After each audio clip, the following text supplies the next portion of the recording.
Hey everyone, this is Lisa from Life in Layouts, and today I pulled out this sketch from Scrapbook Generation, as well as Doodlebug's Hey Pumpkin. I'm going to be documenting some photos of my older nephew at the pumpkin patch, and this was several years ago. I decided that I would pull out the orange checkered print as well as this striped paper, but then for the strips on the far right hand side, I decided that I would use the 6x6 paper pad. I tried to find prints that were not too busy, but I did definitely want to include this gray print that had all of the icons on it, to include the ghost, bats, spiders, and pumpkins, along with some candy. And then I also pulled out the black paper that had orange pumpkins all over it.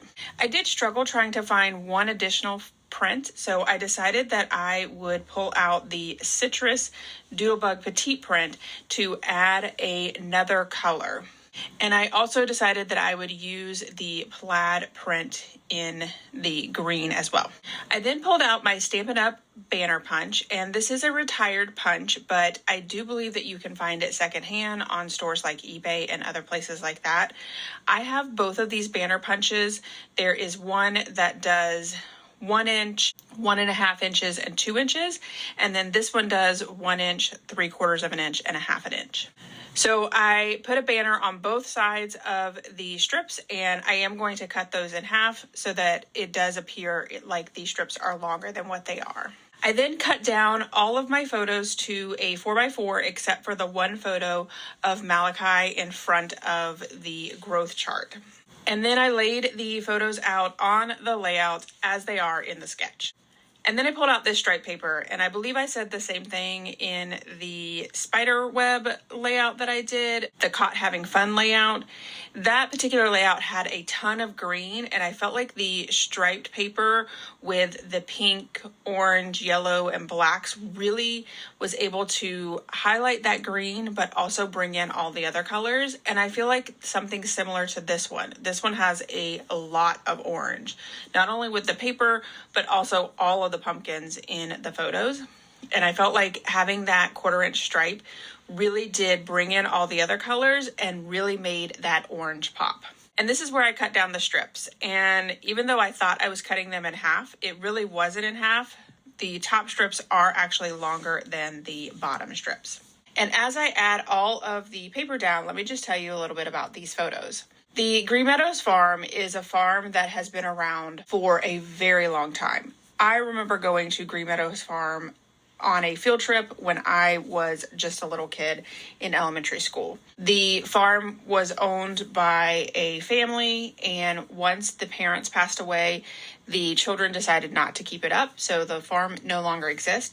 But it was an amazing farm. There were tons of animals, and you would go on these little tours around the different animal areas.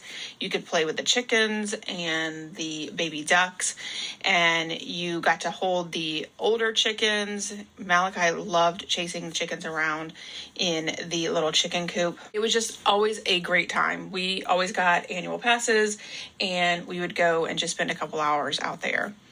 During the fall season, they always had a pumpkin patch, and you can see in these photos, there are a ton of pumpkins to choose from. And every person who went through the tour would be able to pick out one pumpkin. Now, as you can see in the photos, Malachi was having a really hard time choosing between which pumpkin he wanted. He absolutely wanted 2 pumpkins, but we did finally convince him to only get one. But he had no problem trying to pick up 2 pumpkins. On the left-hand side of the layout, I have the 3 photos of him trying to pick up the pumpkins. And then on the right-hand side is a really cute photo of him sitting in the pumpkin patch, as well as him sitting on some hay next to a truck. And I had another truck photo. Malachi wasn't in it, but it had the full truck photo, and it was really cute, but it ended up not working on the layout very well.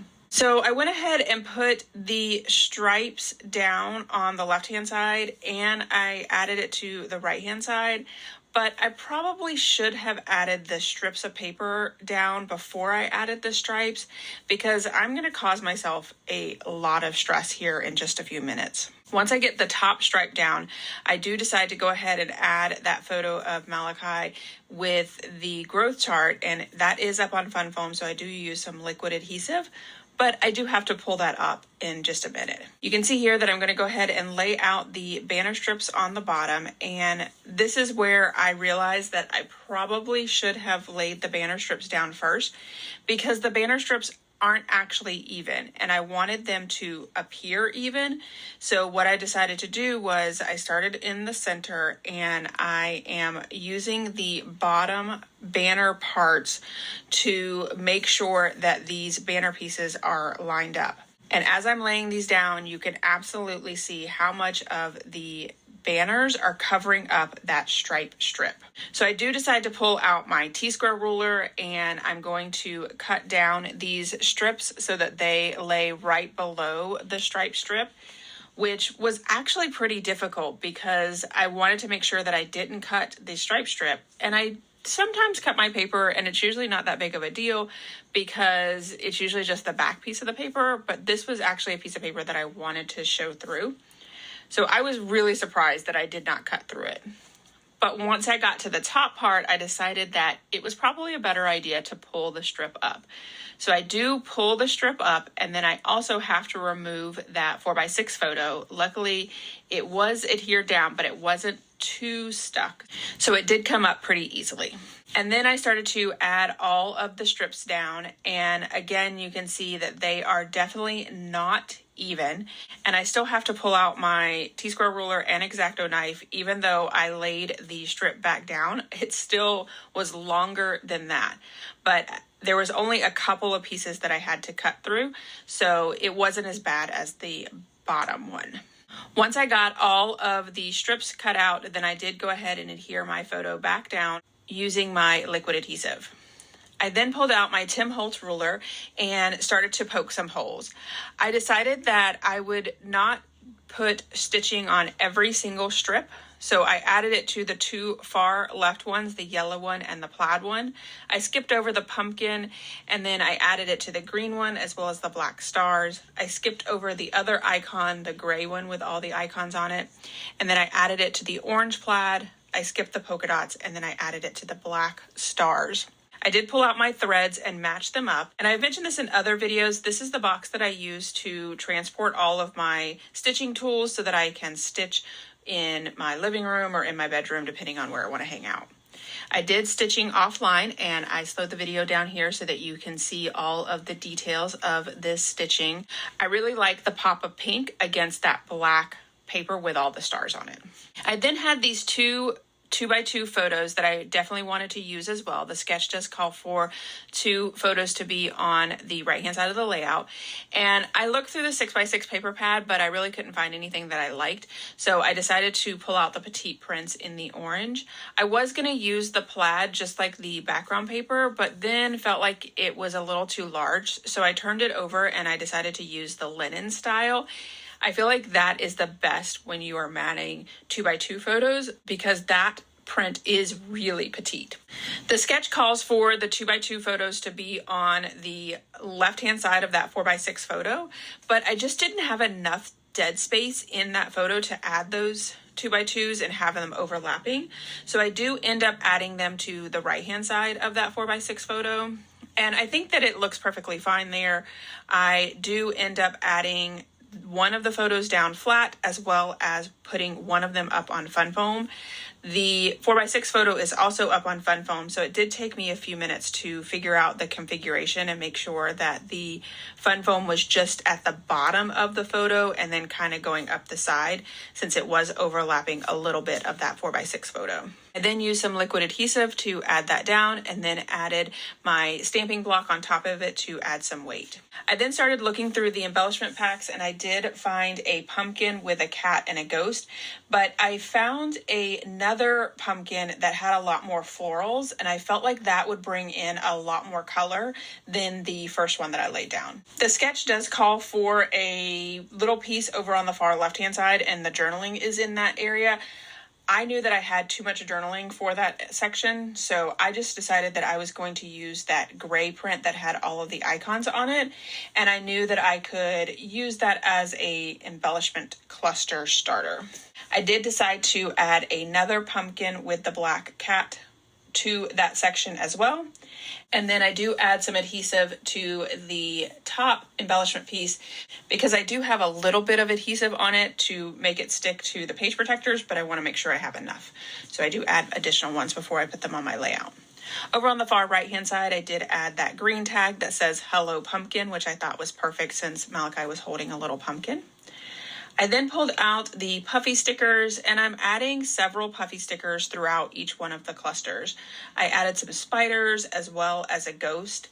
When I added the ghost at the bottom, I realized that I had the exact same ghost, so I did swap out the one at the top. Then back over on the far right-hand side, I did add this little floral that had a spider on it, but I thought it was too small for that area. Plus, I wanted to bring in the bat, pumpkin, and ghost again since they were over on the left-hand side. So I did find one that had all three of the icons, and I added that to that cluster over on the far right. I did put most of it down flat, but the ghost is sticking up on the 4x6 photo, so it does look like it has a little bit of dimension. Then started to look through the icons and the mini icons, as well as the puffy stickers again, trying to just find some different pieces. I figured that I would go ahead and add a bat to the clusters as well.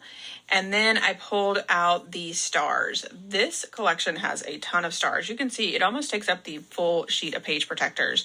I do decide to add stars in both of the clusters on the left-hand side, and I do add them in pink, green, and black, and I tried to make sure that the colors were alternating, so I have a really large pink one in the top and then a really small pink one in the bottom. I then pulled out the puffy stickers again, and I decided to use some florals this time, and I added one to each one of the clusters as well. And then I also pulled out the puffy stars and added it over on the far right-hand side since I had the flat stars over on the left. I then pulled out my dies, and my title was going to be Pumpkin Patch, and I knew that I wanted to use these two fonts together, so I am using Nicole's Dicker technique. I will link her video here to explain it all. The screw came out on my Big Shot, so I had to put it back. I really should get a screwdriver and actually fix it properly, but my wire cutters were there and they worked and they got it back in. So I'm using Nicole's Dicker technique, which is basically taking two pieces of white cardstock and then on top of it is a pattern paper and stacking them up. So it gives it the appearance of a thicker, but you get to use whatever paper you want, so it matches your collection perfectly. I did decide to use the black paper with all of the bright polka dots on it. I started to lay my title down, and I have the word pumpkin, and then I'm going to add the word patch. I then pulled out my distress ink in the black, and I probably should have used black cardstock instead of white cardstock because the white really was a contrast. So I just used a little bit of ink to ink the edges to bring down some of that white. I then pulled out my glue press and used some liquid adhesive to add the word pumpkin down. And then when I started to add the word patch, I thought, I don't really like that title. I thought I needed something else, and I already had the word pumpkin down, so I knew I had to incorporate that. So I changed my title to Cutest Pumpkin in the Patch. So I used these stickers from Freckled Fawn, and they look like a little banner to spell out the word cutest. And then I actually stamped the word in and the directly on my layout. And then I added the word patch. So my title is Cutest Pumpkin in the Patch. And I really like having the different fonts as well as having it stamped and using the banner stickers as well. And then that is it for this video. Here is my final layout as well as some close-ups. I did my journaling offline and it says, Malachi loved Green Meadows Farm where the animals were his pals. But when they turned the place into a pumpkin paradise, his heart did a little dance. He was in a pickle trying to choose between two pumpkins, attempting to lift both like a tiny Hercules. I mean, can you believe he's nearly 3 feet tall? All right, if you enjoyed this video, if you wouldn't mind giving me a thumbs up, I would really appreciate it. If you haven't done so already and you want to see more double page layout inspiration, make sure you hit that subscribe button. Thanks everyone for watching, and I hope that you have a scrappy day.